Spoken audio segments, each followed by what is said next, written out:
Padayon ang pagpanghatag o pagkaon sa GMA Regional TV, labi na karong doon nakitay pandemya sa Mindanao, pinagi sa Kapuso Barangayan on Wheels. Sa pinakaunang higayon, gipahalipayan ang atong mga kapuso sa El Salvador City sa Northern Mindanao.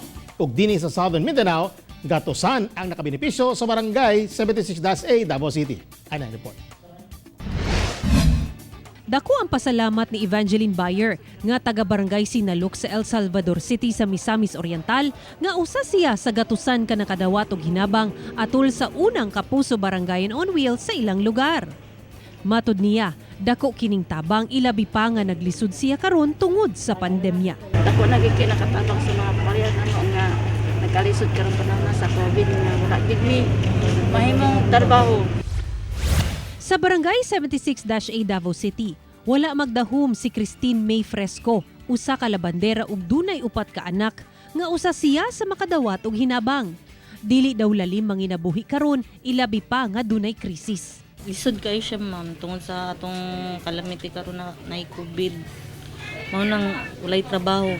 Dakong tabang pud ma'am kay may survive may karong adlaw na inyong gihatag sa amoa. Si Evangeline ug Christine, sila ang nagasalamin sa mga kapuso nato nga bisan sa pandemya naningkamot gihapon nga makalingkawas.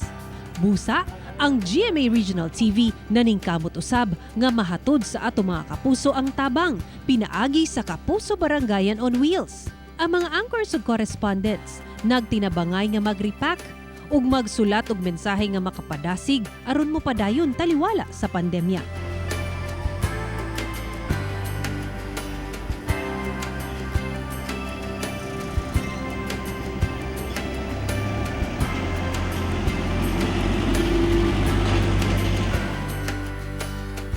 Pag-abot sa venue, gisiguro sa Kapuso team kinsa nagsulob sa ilang mga personal protective equipment o PPE nga ma-disinfect ang lugar. Ang matag benepisyaryo miagi sa striktong health protocol. Silang tanan naka-face mask, gikuhaan og body temperature, nag-sanitize og kamot ug naka-social distancing. Sa katapusan, mabati ang kalipay sa matag benepisyaryo dihang nadawat na ang ilang hinabang.